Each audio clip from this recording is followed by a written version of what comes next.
What's up, baby dolls? We're going to go through some cracker Bitcoin conference speakers, some talking points. You're going to learn a lot about what's been going on. Now, traditionally, friends, especially in crypto, it's kind of like a national Bitcoin conference that happens every year. They change location. And it has been a warning top signal, like almost every single time. It usually sometimes marks the top of the whole cycle. But for some reason, I've got a weird feeling about this one. I feel like this one is going to mark the top of Bitcoin dominance. And this is the Bitcoin dominance right here. Now, Bitcoin dominance, friends, has been going, it's literally been the widowmaker forever and ever and ever and ever up. But that's when it comes down to conviction, okay? Obviously, it's very clear to me, okay? Altcoins are the infrastructure of Bitcoin. But Bitcoin, even though digital pet rock, it is special, okay? I have Bitcoin, I love Bitcoin. Just telling you that, why is it special? Bitcoin is correlated to global liquidity. It's got an 89.5% correlation. So whenever they print money, that's the money printer, Bitcoin absorbs currency units, and it's been doing that for a long time. So to bet against that, not going to have a good time. The thing is, though, the business cycle kicks up when the money printer hits a certain inflection point. And you can see this appear when you have the business cycle, right, PMI here. This is the reading which I'll show you, as I show you every time. And you can get an indication of it on the PMI survey. So once it kicks up to 52 pretty much, obviously above 50 is expanding, but above 52 is like this threshold that I've noticed when I look back at the charts. You won't hear it anywhere else in cryptocurrency industry because this is the highest value content in crypto. Once it does that, we start off the positive flywheel effect. You can see it happen here, 2013, 2017, 2021. We're looking for a positive flywheel effect up here. And then pretty much they keep printing, but they don't have to do it as aggressively because everybody's got confidence again. The thing is, we keep going and going and going until inflation starts getting hot. There's a bit of misallocation of capital, and then the government's like, oh, we're going to roll everything back. And then pretty much everything starts to capitulate as we have when we saw in 2022. Now, that's why it makes Bitcoin is special, right? Bitcoin is special because they keep rolling the global liquidity printer and Bitcoin goes up. There is a point though, now it's taken a very long time, but there is a point where business confidence kicks up and altcoins take over because altcoins are correlated to the business cycle. But fundamentally, crypto is going to win, friends. This is why I'm just going to show you this this next part. We're going to hear from Donald Trump's son. Remember, what I'm ultimately looking for is crypto to hit 10 trillion. I really do believe this industry is going to 10 trillion. I really want us to hit that highest fib level. That'd be great, man. If we get that if they get that reading, that's Ethereum over 10,000. That is pretty much, yeah, a whole portfolio's hopefully do 10 to 20x from here. Let's see what Donald Trump's son has to say. It's actually been focused on politics, and it's sort of nice to be like, hey, we've run our last race. Now I'm fully, out of that space and to get back into focus. I think we all sort of experienced it a little bit in that, between the two of us, I think we're the most subpoenaed people in the history of the world. I think I've done more congressional testimony than anyone, and what we learned in those processes, as we were debanked, as we lost insurance, as people that we would have been able to call and they would have picked up the phone call on the first ring for decades, no longer even answered. We realized how many of the traditional sort of TradFi systems were actually broken. I always likened it it was a Ponzi scheme that we were a part of that we didn't realize we were a part of. We were just so far up in the pyramid that it just sort of worked. And you realized how many people in America probably were getting screwed, whether it was because of political beliefs or things that they had done, and they didn't have those opportunities. And so this whole notion of democratizing finance, that's not going to be done in the traditional banking ways. That's going to be done in crypto. So we do need Bitcoin, right? And now let's hear from his brother as well, friends. Very, very bullish for Bitcoin and crypto. But I'm also going to, before we even continue, okay, I have to let you know, okay, friends, we're watching the movie. You're watching the story unfold. It's got a nice part. There's going to be a bad part at the end, dude. Okay, friends, just do the maths yourself. The US government supplies bonds to the world. It supplies fiat to the world. It needs other countries and people to buy the fiat. Okay? That's how they spend their money. That's how they have income to do Social Security, to fund the military, to do all these, okay? If Bitcoin gets to a certain size, it will then affect their treasuries. So you got to think about, friends, what happens when we wake up one day and there will be, friends, I'm telling you, there will be a day. Mark my words. We'll wake up one day and there's going to be this news event. US treasuries are being sold, and then the news is going to correlate to Bitcoin. And the government it's going to be bad news. Because then they're like, wait a minute. This thing's a Trojan horse. I thought we were all playing fun here. I thought it was all fun and games, okay? So let's continue. I've heard the stories from everyone. How many people in here had Wells Fargo call them up? And you know what? I owned one Bitcoin, and because of that, they found out and they canceled my accounts. I mean, my accounts just stopped working. And guys, you realize how corrupt the system is. I mean, every single person this system was weaponized. Traditional finance was absolutely weaponized. And you know, I always say, you know, the enemy of your enemy is often your friend. That's what happened between the Trump family and the crypto community. And I'm not sure if we would have won the same way. I think we would have won, but I'm not sure if we would have won in the same decisive manner had it not been for this incredible community that was by our side the entire time. And I hate using the word hate, but honestly, I would love to see some of the big banks go extinct, because honestly, they deserve it. They do make a case for, you know, Bitcoin and crypto and everything else continuing, and how, like, you know, the financial system is broken. But, you know, ultimately, there's a nice part to the story. That's we're going to get the bullish part, the bullish optimism. The bubble grows and grows and grows. Michael Chad Saylor makes everybody FOMO in even harder. He FOMOs in harder himself. Then we hit a euphoric point, right? So we know we're eventually getting there. But this Bitcoin conference, friends, looking around, I'm going to go and show you a different side of these things out here. Now, we're going to hear from Trace Meyer. Trace Meyer, I didn't know the guy was still around, by the way. Friends, he is Roger Ver and Richard Hart level OG. Okay? He's 2010. He's like OG Bitcoin. Freedom, liberty, Roger Ver level. Okay? So I'm going to let you listen to him. Let's go. It has value, even though it's digital. Well, when we look at value, it's all subjective value theory. So things have value because the individuals value them, and it's not on us to put on someone else why they value something. I ran into a lot of these similar issues because when I first started talking about Bitcoin, I targeted the gold bugs and the libertarians. The gold bugs because they should know what sound money is, and the libertarians because they're just kind of crazy. And it would be great, if Bitcoin were successful, it would be great for these two particular demographics to have a lot of wealth. And so, you know, I had emails with Lou Rockwell about having LouRockwell.com accept Bitcoin, and encountered resistance in 2012 to that.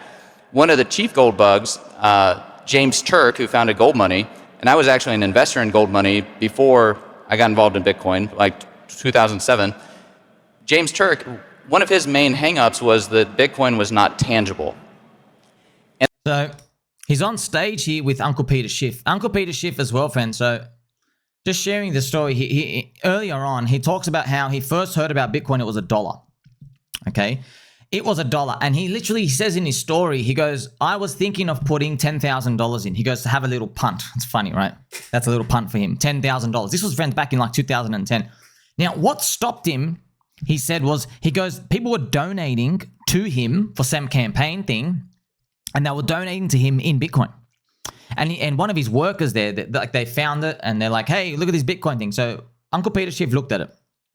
Uncle Peter Schiff, though, he asked his worker this question. Can they make more of this thing? And the worker says, well, I think so. So that was Uncle Peter Schiff. He says that was his whole biggest issue with it is he doesn't value the scarcity. He thinks it's not scarce. Which is true, but not true. So here's the thing, friends. So Uncle Peter Schiff, he rejects it at $1 and then $4. And his whole gripe with it was that, you know, you could go start up another network, right? But remember, the friends, back then, no one knew how to value shit. No one knew what Metcalfe's law was. No one has ever seen any of this stuff ever work. And by the way, it's true. It's super risky. You don't know if these things disappear, right? He then continues, Uncle Peter Schiff, okay, and he says the next time he sees it's $1,000. So what I'm going to do now, I'm going to go and show you the early BTC chart, and we're just going to go through here just so you can witness and see these things happen in real time. If we go down here, right? So pretty much, remember, Uncle Peter Schiff sees it as at $1 around here, probably 2011, and then it runs up. Okay, so he runs up. It's kind of funny. It runs up, right, all the way up here, and then who buys here? Richard Hart and DaVinci J15. They buy here. It goes down. Uncle Peter Schiff thinks it's over.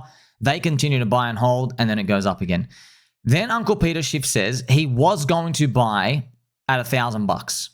He was going to buy it at $1,000. He goes, but then he waited a bit and he goes, it went to like 300 or 400. This is now Mt. Gox had collapsed.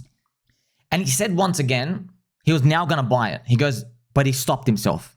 He goes, he couldn't get over the fact that, in his words, he says, I could have bought it at $4, but now it's 400. I don't want to touch it.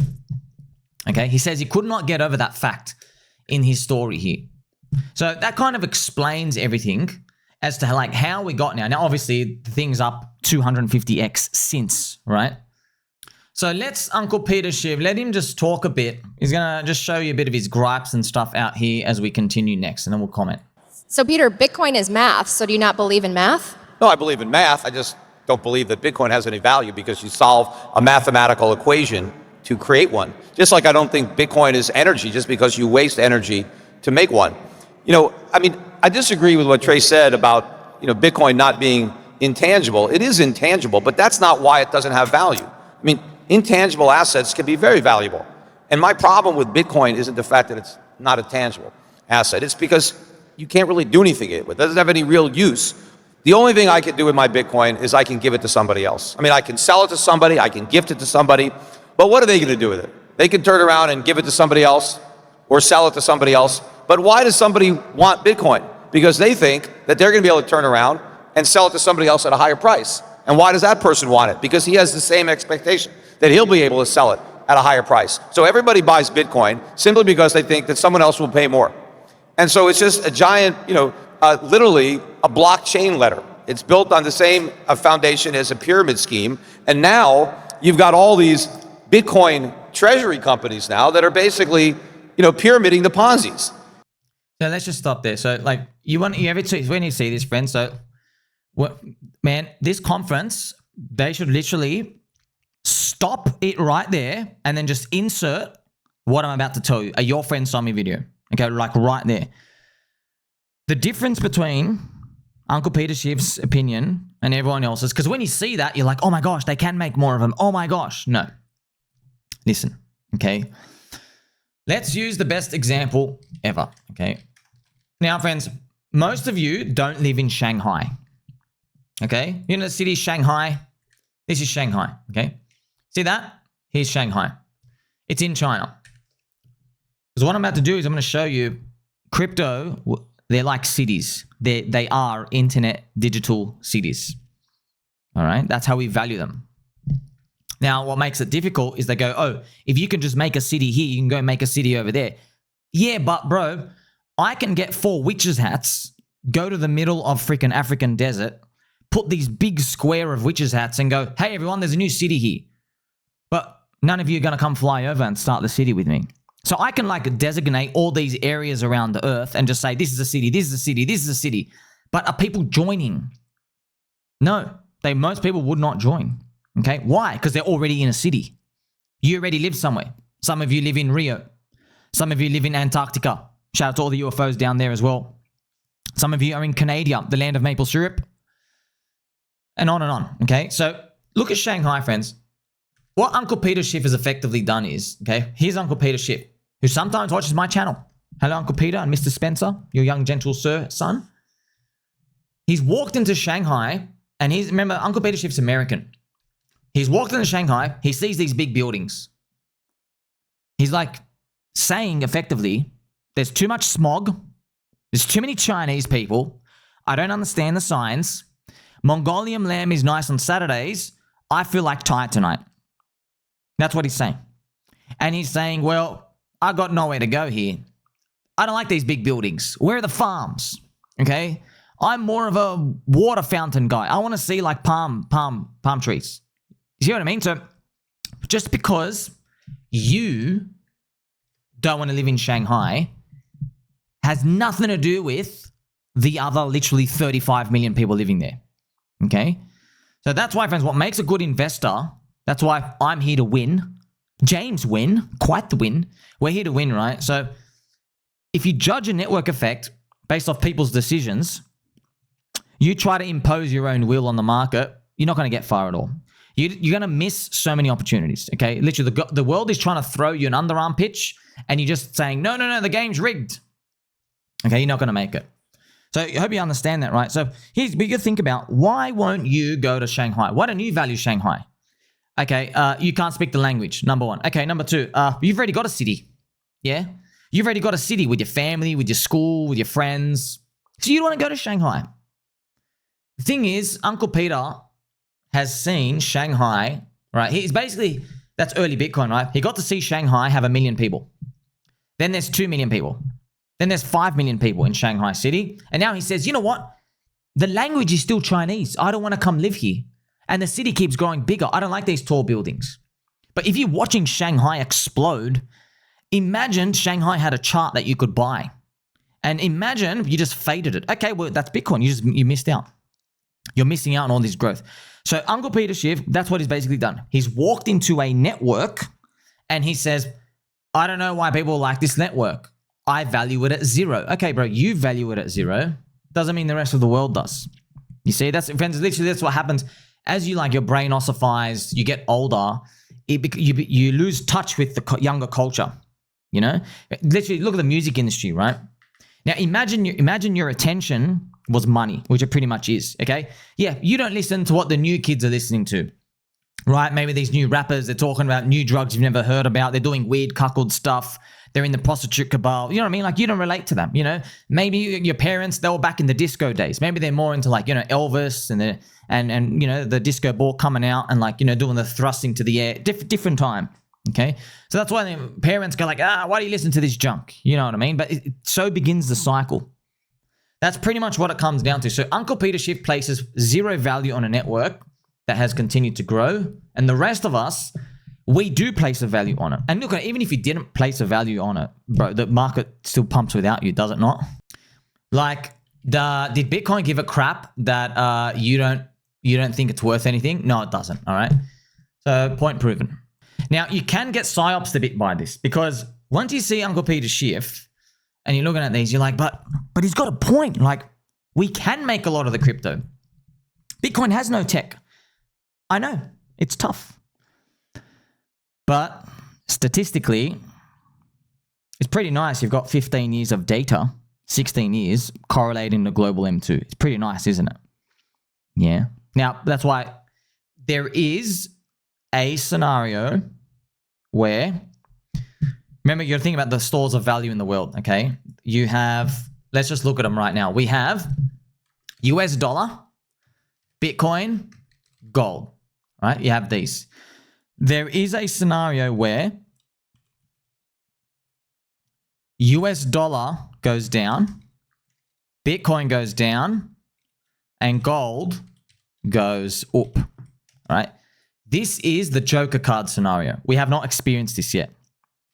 Because why? Because what happens is, whenever the US dollar is going down the Dixie, they're printing currency more, and Bitcoin eventually correlates with it. So there probably will be, at some point, there will be a cycle where the government's printing money, but stocks and risk assets can't actually go up. That's what I'm expecting. There will be what I call the failed money printer scenario. That's just one of my predictions, okay? It's going to happen at some point, just to let you know. That's how these fiat systems collapse. So God help us if this happens, but don't worry. It's probably part of the plan, probably part of the programming. They're just going to follow what Japan did. What did Japan do? The central bank goes to the government and they make some bullshit bill and they go, we're here to save America. Give us power to print money and then buy up the stocks for ourselves to create a bid on it, because we're going to rescue American pensioners. But what ends up happening is the US Fed, this is what Japan central bank friends, they own 7% of the entire Japanese stock market. They print money, they buy up their ETFs. The central bank is literally owning everything outright over time to create a bid on it. So this at some point will happen. That's why Bitcoiners, everyone knows it's going to happen at some point. The question is when. See, Uncle Peter Schiff, you know, this Joker scenario, he thinks this is happening any moment now. He thinks that's why Uncle Peter Schiff, he believes that the US dollar should go down to 20, a value of 20. Right now, it's a value of, if you go check it out, the US dollar, it is a value of 99, pretty much 100, okay? So that's why Uncle Peter Schiff, he literally, I'm not joking, he thinks this US dollar it's going to go down to 70, then 60, then 50. He thinks it's going to like literally break. It's going to like all the way go. He thinks it's going to hyperinflate. Because in that scenario where this happens, he believes that, okay, all risk on assets are gone. There's only one thing left in the world, gold. Okay, so there will be a scenario that might play out like this, but like the fiat systems, friends, it's a network. It's a global network itself. When you're holding the US dollar, yeah, they say it's backed by nothing. Incorrect, bro. It's backed by its network, its global network. Everybody accepts the US dollar. It's got branding in everyone's mind. Yeah, there's no physical backing, but yeah, it's convenience and branding. America's got all the guns, right? They got all the UFO tech and everything as well. So it's bigger than just like, oh, this is worth nothing. I can't transfer it for something else, okay? So remember, ultimately, that's why they say value is subjective. It's just based off the amount of people who are holding it. That's also why, you ever wonder why governments, why don't they just print the money and then just debase everybody instead of taxing everyone? If they can just get money from printing, why don't they do it? Well, it's because if you have to pay taxes, you have to hold the currency. Psychologically, it's a better system for them because they make you hold onto their currency and then spend it to pay the taxes at the end of the seasons. Whereas if you were just spending everything 24/7 and they're just debasing, you have runaway inflation and it's not a good enough system for the government. Let's listen for some Uncle Peter Schiff, friends, because he's going to speak about how he sees a room full of people, Bitcoin conference. He says like this thing is like so big, it's like so late. He goes, you guys aren't early anymore, right? But that's why I'm gonna lead on to this. Like, that's what I'm telling you, friend. Like, yeah, we know, man. Bitcoin's over leveraged. The Bitcoin dominance is way too high. Altcoins are the infrastructure. But he's seeing Bitcoin dominance high, and he's like, no, networks have no value. I'm out of here. Gold has the value. That's where he gets it wrong. That's why I think Bitcoin dominance is gonna go down. Altcoins are gonna fly. Let's go. Expectations that they're going to get rich, and a lot of people have gotten rich if they bought it early enough.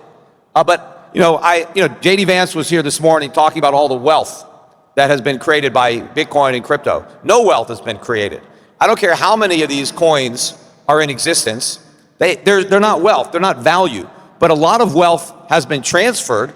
A lot of people who bought or created these tokens and who sold them got wealthy because the wealth of the buyer was transferred to the seller. So it's like we're in Vegas. This is a gigantic casino. So you need to know something. When you hear that, you probably think gold has amazing value because it's used for something. Wrong. Gold's utility, so gold is, what is it, like $3,300 an ounce, whatever the hell it is, okay? Only 10% of gold is industrial use. 10%. So when you see a $3,300 ounce of gold, yeah, only $300 is industrial use. So in the event a comet, Apophis, is going to hit Earth, that comet that's meant to come in like, 2029, 2030, whatever, and we have to reset as cave people, okay, sweet. You lost everything anyway. Okay, so just be careful of that. So just when you hear these things out here, yes, it implies, oh, everything's based off its utility. No. Gold has an enormous monetary premium, just like Bitcoin. See, gold has 10% use case, 90% premium. But Uncle Peter Schiff says, see, we got a use case. Bitcoin's got 0% utility and it's just 100% monetary premium. And Uncle Peter Schiff is saying, oh, we got 10%. It's better. And I'm like, no, bro. Like if you went down to utility value of a gold, you've lost 90% anyway. Like you get crushed. Okay. Right. And in casinos, you have winners and losers, but then you have the house that rakes everything. But some people make money because other people lose money. That's how crypto works.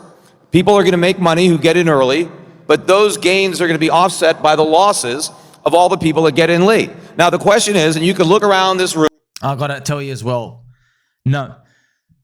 People, remember it's a city, okay? As long as there is a basic level of believers who are willing to hold long term, the city does not go to zero. All right, we've already seen that. We already know this, right? We're in cycle number 4 now. So even though we do contract a lot, okay, as long as there are people who are willing to stay, you eventually do grow from there. Why? Because they print the currency units again, and then the next business cycle continues, which is the next 4-year government debt rollover cycle. You see that? So that's what's very important. That's why memes, cults, religions, friends. That's why I keep telling you about the archetype that I invented, my framework, because that's how you get the actual value of stuff. It's not utility. Yeah. If you needed utility, Bitcoin would still be at zero. You don't need utility. You just need believers. Room and see all the people here and all the money that's been spent on all these booths and ask yourself, am I early or am I late? Late. Because if you're late, you're the bag holder. And if you really think that you're going to come to this conference and have 300,000 people here one day, I mean, I've never been to a conference this big. You know, the biggest gold conference I go to maybe has 600-700 people. Exactly. But you know, when I went. So, you know, his next part, he says, when he shorted the property GFC bubble, he said he went to their final big property conference, and he actually said, he was speaking to the people in there. He goes, I think it was like a big, you know, auditorium, just like that. He goes, I got a prediction. The next one of these next conferences, we'll be able to have them in a small hotel room. And he was right, because it all blew up in the next 1 or 2 years. So he's trying to be saying that again. But here's the thing, friends. He did this 2008, bro. It's been 17 years. He says that literally every year when it says to these, you know, because he's permanently fading stuff. So as you can see, friends, I wanted to show you these because, like, I can just split this up. So I wanted to know, like, why they have this? And I go, oh, okay, you just give no value on this network on the internet. There you go. You know, but it can screw with your head because you're like, bro, anybody can make any network. Yeah, but get people to join it, bro. Okay, get people to join it. You can't. Anybody can go say, oh, I've got a book club. I've got a cult now. Okay, get people to join it. Is there a growth rate of people joining? Get people to join it. Good luck. Okay, now anybody can make a token on the internet. Anybody can make a meme. Okay, get people to join it. Can you? Totally different. Completely different. Also, that's why, like, if you look at Hex, friends, yeah, that's why when people say, well, Hex, Ponzi inflates itself, that's what they always say. I go, yeah, bro, you go make a cult. You go get people to still hold something after down 99% and defend it, okay? They say, oh, Pulse Chain, copy-paste of EVM. Okay, bro, go make your own copy-paste EVM. See how much market cap valuation you get. See if you get 170 content creators to still make content about the cult community and become a neo-religion, okay? And also people in the ecosystem themselves, they go, oh, PDI is just useless stablecoin. Okay, bro, you go make a stablecoin and get people to care about it. Do you even know the names of the other 5 stablecoins on Pulse Chain? Do you even know their names? You don't. I know you don't. Do you even care about them? No. Do you even know what their logo is? You don't even know them. You don't care about them. Get people to care. That's the trick. Do people care about Bitcoin? Yes. Look at Michael Saylor, for example. Okay. So networks, that's cities, because you have to get people to care. Because if we're all in digital city internet land and you can bridge in and out in 2 seconds because there's liquidity roads everywhere, sell, buy, sell, buy, sell, buy. Well, we're trying to look for a method, a framework. What is keeping people in here? Why don't these people click sell? Right? Why aren't people in Bitcoin clicking sell? Well, I've told you why. Bitcoin is like the Bible of crypto. Yeah? Harry Potter comes out. Harry Potter, you know, he's got a scar, he's got a skateboard, he goes to the strip club, does some, you know, magic powder, sprinkling all over, you know, turns his steak into nice gravy, mashed potatoes, all these other magic stuff. Okay, but it's not the Bible. Okay? It's not Jesus' birth and crucifixion and stuff. You see what I mean? It's another cool story. It ain't the Bible though. Okay? They both have different parts of value. That's why Bitcoin, even though it has no tech, when you buy into Bitcoin, you're buying into the Satoshi story. Okay? It's the first, bro. You're buying into the story. Just like a city. It's like a city, man. You might go to an ancient city. Okay? Like, friends, look at perfect example. Go to Jerusalem. Does Jerusalem have, you know, big, giant New York City style airports? Does it have the World Financial Center hub? Does it have the New York Stock Exchange? Does it have big monuments of that big bull with the big giant nuts? No. But it has a story. Ancient story. Do you see? Does that mean Jerusalem has no value? No, people trying to kill each other over it. Literally, people are still today trying to kill each other over it, over and over and over. It's been going on for thousands of years, okay? So now you're able to see it. But ultimately, I still think Uncle Peter Schiff's right. He knows, okay, he knows something's expensive. He's just so close. He ain't never touching an altcoin, bro. That's why, friends, I'm very, very convicted in this. Super convicted. Okay. Every single generational top signal for Bitcoin dominance, you've been going on for way too long, bro. Way too long. Okay. Even Willy Woo calling for a 90% Bitcoin dominance. They're so close. So it's a believer's cycle, isn't it? I guess we'll deal with the aftermath later, waiting for that business cycle to kick up, and then we'll continue to dream. Like, subscribe, belly button, all. Catch you soon.